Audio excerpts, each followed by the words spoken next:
Welcome to the Intuitive Therapist Podcast with Janis Cohen, therapist, clairvoyant, empath, and medium.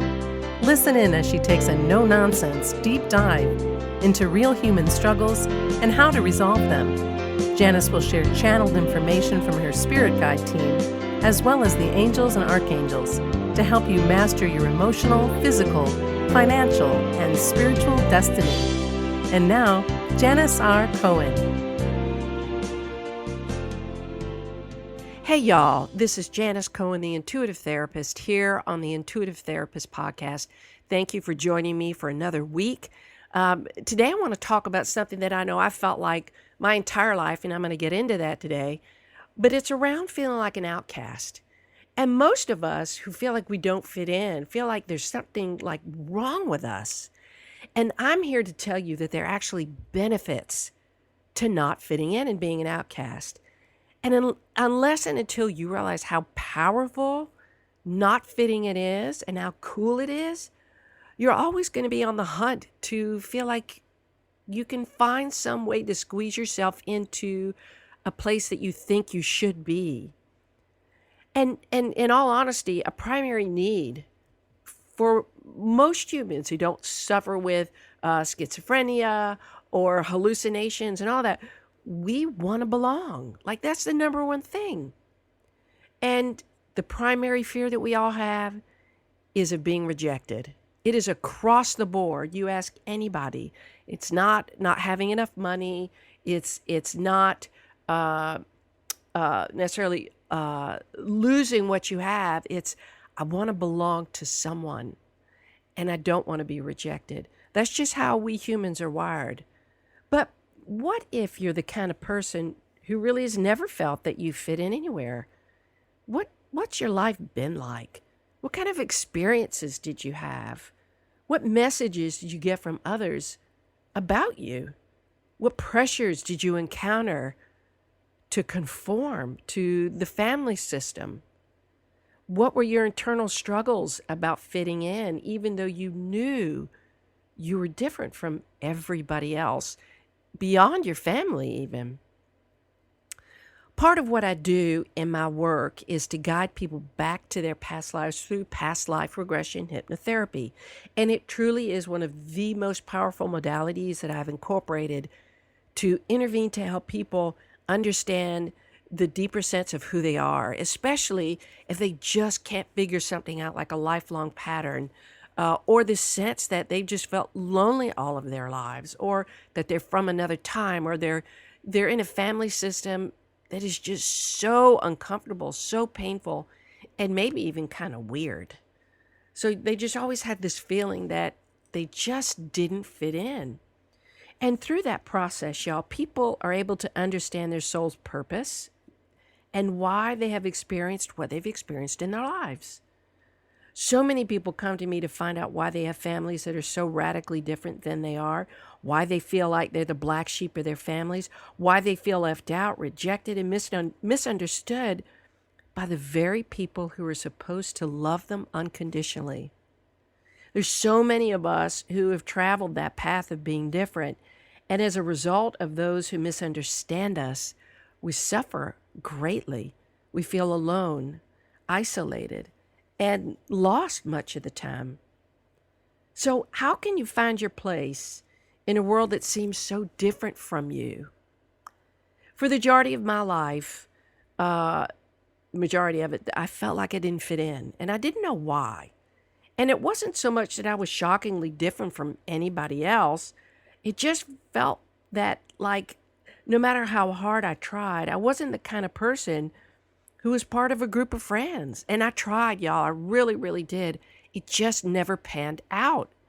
And I never understood that. And I didn't feel like other people really got me. Hell, I didn't even get myself at times. So it was really hard to if I didn't know myself, it was really hard for other people to get me. Don't get me wrong. I grew up in a loving family, really loving family, and I've had friends over the years. And in fact, I have two very, very deep and beautiful friendships that are very, very loving that I've had for over 3 decades. And they're my staunchest advocates, and just such a solid connection. But you know what? I realized that almost everyone didn't understand me. My teachers didn't get my personality. I got in trouble a lot, y'all. I struggle with ADD, had no filter. And I always, I always got put in detention or had to be separated because I was kind of chatty Cathy. Um, and my teachers really didn't understand my academic challenges either. I had trouble focusing. I had trouble comprehending. I had trouble with dyslexia. And I didn't find all that out until I was older, like in college. And I never got the help that I needed academically to succeed. I was put in a small class. I've talked to y'all about that before.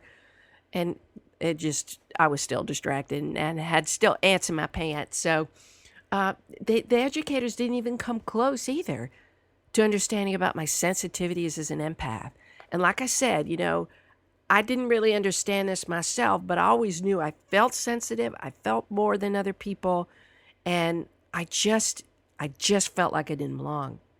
So back in the time that I grew up, that kind of stuff, the spiritual side of being human, wasn't even thought about or talked about. I mean, so didn't even exist, let alone addressed in a school setting. Everything was so societally acceptable. But now, thank goodness, practices like mindfulness and meditation, they're being taught in schools to the itty-bittiest of people, like kindergartners, which is a huge change from when I was coming up. And it wasn't until, like I said, I was in my sophomore year in college that I began to make grades that were commensurate with my intellect. I struggled with feeling smart enough. When I graduated high school, I was, in all honesty, close to a D average, and I'm not stupid. I just struggled academically, and I got no help. I had to teach myself how to study in a way that honored my learning challenges, as well as travel my own journey of self-discovery to learn about and honor my intuitive and psychic gifts. So the path for me over the past 50 years, it's been pretty daunting for the most part. And until we really more fully understand ourselves, how can we expect other people to? I remember when my gifts began to emerge about 10 years ago, and the slow shift in my private practice began. It was as if it was just kind of one of those things that unrolled for me. My father was a clinical psychologist who had a traditional private practice for almost 50 years. And what's interesting that I was able to tell him later on, which he agreed with, is that he never knew this about himself until, like I said, we began talking about my spiritual awakening and journey, was that he was highly intuitive and psychically gifted as well. And I do believe my mother is too. He was a master of his craft, y'all, and helped save hundreds and hundreds of marriages over his decades of service. And he changed the way that businesses, big name corporations across the globe, functioned interpersonally and operationally. And also he changed so many lives individually because he tapped in unknowingly to his own gifts. And my dad never fit in with his family either. He was what I would call he was the resilient one. The other ones were plagued with ill will and drama and suffering in their lives. And so I had finally worked up the courage to tell my parents the direction that I wanted to go in professionally about a decade ago, and spawned by my newfound awareness of myself and my gifts. And as with most parents of that generation, my dad was born in 32, my mother in 1938. So they were well into their later years when I shared with them where I was at. I wasn't encouraged to move in the direction of advertising that I spoke with angels or spirits of people who'd passed on, let alone used divination tools like tarot cards or any of the things, crystals, to help people. They looked at me like I had three heads. They're like, yeah, no. But I can't fault either my parents for being skeptical and protective. They didn't get it, nor did they really get back then who I was or who I was becoming. So I want to make it very clear. I'm not faulting them for not knowing, because again, I didn't really know myself. I had to discover too who I was and what I was about. But I can recognize the fact that they didn't. I was told by my dad to advertise that as a traditional therapist. After all, my father said to me one day, he says, Janice, I don't think you're going to have a business if you tell people that you talk to angels. My mother was also skeptical, and who could blame either of them? My newfound relationship to my work took me places that most people weren't ready for, especially all of my family members. Their distaste and disdain for the direction I was going in wasn't from a lack of loving me. In fact, it was the exact opposite. They loved me enough to warn me of a risky move that I was making that could potentially destroy my life professionally. So the message in my family was play it safe and do the right thing. And I just couldn't do that anymore. My gifts and my abilities were rapidly changing, and honest to God, hand to God, I had no other choice than to move in the direction that I was moving in spiritually. I remember showing my mother an early version of a trifold brochure that I had developed where I marketed a new business idea. At the time, I'd gotten this new deck of angel cards, and I was doing these really small readings for people, but I was getting hit after hit after hit. Even I would throw up an opportunity to do that on Facebook, and people write in, and I'd pull a card, and all of a sudden I would get this information. And slowly I built my confidence up. So I called that business Angel Cards and Coaching. And it was a catchy name, and my mother looked at me when she was reading it, and she said to me, and she stared straight into my eyes, y'all, and she said, "Are you sure you want to do this?" And I looked back into her eyes with such certainty. There was no question. And I said, "Yeah, I have to do this." And sweetly, as only my mama could do, she just paused. And she said, "Okay, I wish you the best of luck." And then she kissed my cheek. And it was sweet. And now, look, I didn't need their approval. I really did not, because I had to go in this direction. I didn't know what it was going to look like, but it was real sweet to have them support me that way. Now, most stories of those of us who are outcasts in our families, let alone in life, we don't have experiences like that with our family. So I'm not being ignorant about this. And what was key for me, like I said, is that I never needed, nor was I really looking for their approval about the direction I was headed in. I just needed to drop off the information, and they could do what they wanted with it. I was prepared to walk the plank alone and be a pioneer in my field, and I've done that.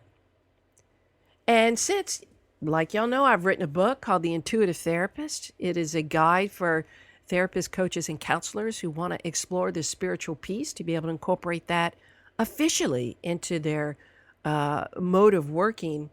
And thank God it's sold quite well. I have lay people read that book all the time and reach out and just say, even just learning about the soul's trajectory and path and how to tap into intuition and learn to trust themselves to feel more confident has changed their lives. And I've built a private practice where referrals come to me from so many sources, from medical doctors to other psychologists to other therapists, from other psychics in the city and around the country. They've understood the efficacy of what I've done and what I do because I help people reach their goals faster than traditional therapy. And I have clients who share their experiences of rapid change with their friends and families, and people all around the globe, like I said, listen to the podcast, and they reach out because they want to make progress fast. And I'm so grateful that this podcast has reached people in places around the world I could never even imagine. And fortunately, it's growing leaps and bounds each month. And I, again, always grateful for the love and support and following that I have. So I had the balls to own my differences and had the certainty to move forward. There was no question. I never knew the how of what I was called to do. And trust me, it is still difficult to live in a world that judges psychically gifted people as weirdos. There's so many times where I go into meetings or I meet friends or family members of people I know who, when I tell them what I do, of course, I start out by saying I've been a therapist for about 28 years, going on 29, and I'm a clairvoyant, empath, and medium. I'm a psychic. Most of the time, people don't know what the hell to do with that. The air gets sucked out of the room, which now makes me laugh. I like to do it on purpose now because it's funny. But so many people are unenlightened. But what has happened to me, because I've chosen to embrace my unusualness, for lack of a better term, my oddities, what other people think of me and my work, I really don't care. That's the funny thing. And I don't have contempt about it. I can't fault somebody if they're not open to what I'm open to. That's just where they're at. So I can appreciate that and value that in them. And all I know is that I do me. And most of the time, this is what happens. This is so funny. I'll get in conversation with somebody and I'll start picking off. And I'll just say it because I'm guided to say it. And they're like, whoa, how'd you know that? And I said, well, I told you, this is what I do for a living. So many skeptics will come to me and they'll kind of be shifted, which is really, really cool, simply because I embrace who I am. And I embrace not fitting in. Like I said, I don't really care if people believe in what I do or not. But it's not the lack of caring that's rooted in contempt for these people. Like I said, it's truly full acceptance of myself and an understanding that I can walk confidently in the direction of my gifts and my dreams, and it's just my path. So when we entirely own our differences, when we begin to accept and embrace ourselves as wonderfully unique, we call in our tribe to join us in our march to greater enlightenment and service. God somehow finds a way to lead us to each other, to our tribe, and we form like-minded bonds with others who really aren't in the majority either, but somehow we form our own majority. I was doing some research about what makes being an outcast a wonderful thing, and here's some of the reasons that I came across. And these are I pulled these from all different resources. So I just want to be clear, even though I'm going to name some of these, I have added my own twist, so there's a mix. I hope that this helps those of you who feel as though you aren't cut from the same cloth as the people that are in your nuclear family, let alone the people with whom, who are in your social network, and that's really okay. But unfortunately, we're taught that being different is bad. Like biologically, we're programmed to stay within the safe confines of our own species group. But there comes a moment in time where playing it safe just feels absurd and insane and exhausting, because you know what? We feel like we're frauds. And we end up, I was talking with a client just yesterday. She's so miserable that because she knows she's faking it with other people. And she was in tears yesterday. She's going to her doctor to up her meds. I'm like, yeah, go do that. But get real with yourself, and here are things that you could do. And you could just see the relief on her face. So, but there comes a time in your life where trying to fit in is the worst thing that you could do. The world needs those of us who are weird and odd and pave new trails. That's the time when you have to embrace your differences and show up fully, regardless of who around you doesn't like it. So here's some of the benefits of being an outcast. 1, we're kind to others. Because we know how we have felt our entire lives.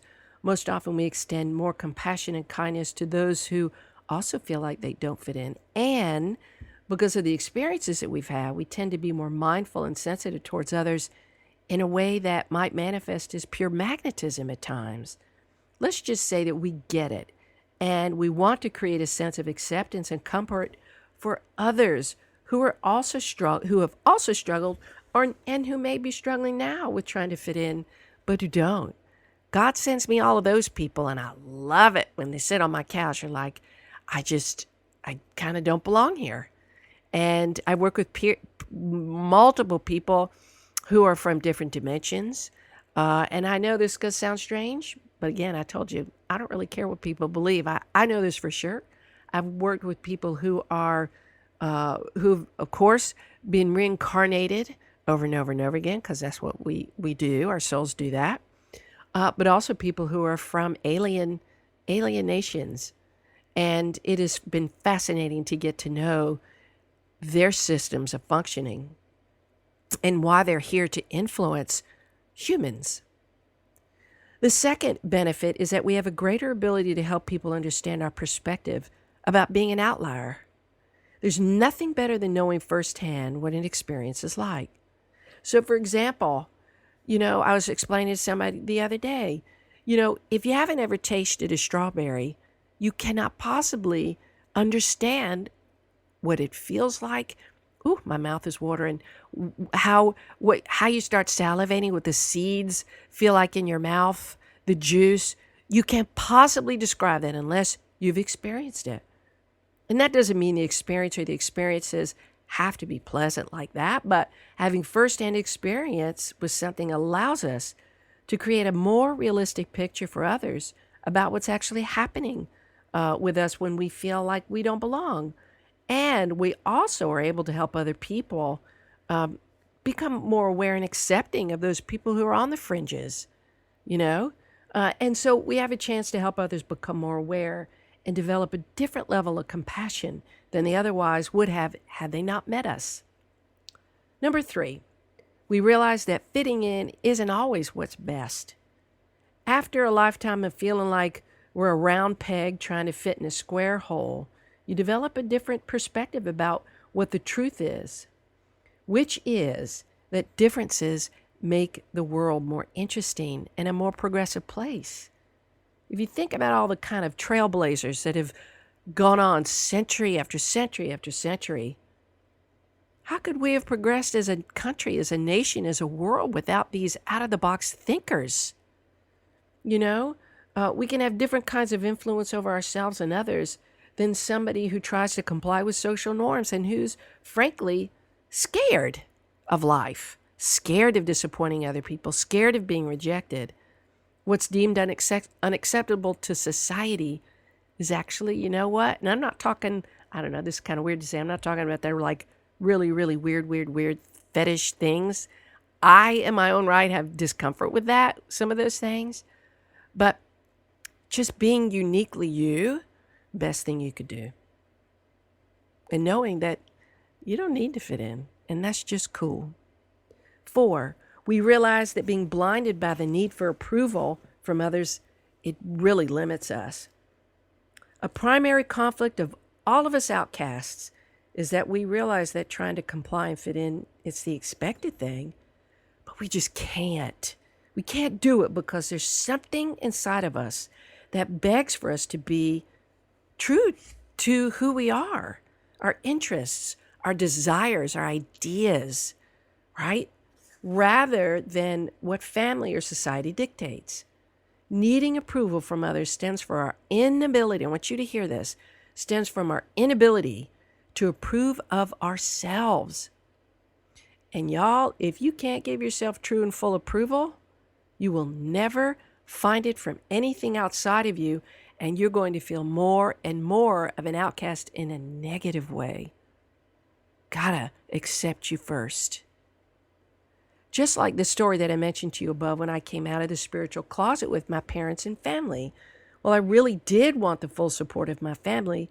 I was so certain that I needed to move in this direction. I had no desire to compete with their expectations. That's when you know you're fully free. And I'm going to say it again. When you have no desire to compete with other people's expectations, and I'm going to say coupled again with peace. So many people know they're different and live their life with their middle finger up in contempt for the world that doesn't accept them. And I'm saying, once you're at peace with who you are, you won't even worry about whether or not people accept you. You can be good. Number 5, we secretly inspire others. Many times I've been amazed at those people who are able to to be completely comfortable with themselves no matter what discontent surrounds them, and no matter how solitary they must stand on their own behalf of what they believe. Sometimes I don't feel like I have all that courage. And then sometimes I really, it's like balls to the walls, and I shock myself, y'all. All of the innovative creators of ideas are outcasts and must push against the grain of society's expectations, like I said, to help the world progress. If it wasn't for these kind of people, we wouldn't have electricity, computers, social movements that have changed the face of how we function on a daily basis. They wouldn't exist, and everybody would be what I call beige. Beige people. Boring people. Our courage and conviction is a beacon of light for others who are too scared to go against the fray and rock the boat. We hold space for them. Just knowing that someone else has the balls to stand alone and confident in their beliefs in the face of potential ostracism and rejection is unbelievably amazing to me. We give others the courage to follow in our footsteps and be role models for others, and also we give them permission to stand in their own rights as a human being. One of the first people that came to mind about this is Ellen DeGeneres, her story of coming out. She has paved the way for all LGBTQ people to stand up and claim who they really are and find acceptance from their tribe and have a sense of belonging. She did that. She risked it. She risked everything, and she lost a lot. But God bless her. She has such a following now that she's the poster child for being truly who you are. So while being an outsider seems isolating, it's actually profoundly beneficial for your life. Living in the truth of who you are is insanely liberating. I'm telling you, I've done that. Took me a long time to get there, but I did it. And it's a catalyst for self-fulfillment, self-mastery, and self-realization. So, sweetheart, go be your own quirky, funky, weird, different, odd self in your own unique way. I know I certainly wouldn't be where I am in my life right now if I didn't decide to follow my calling and risk standing alone in my own uniqueness. I hope today's been helpful. I hope any of you who feel a millimeter of what I felt in my life, that you know that even in just me, I love you and you belong to me. I wish you a wonderful day, a blessed week, and as always, live intuitively. Thanks for listening to The Intuitive Therapist. If you like what you heard, the best compliment you can give us is to share this podcast with a friend. And be sure to give us some stars and a favorable review at Apple Podcasts or wherever you listen in.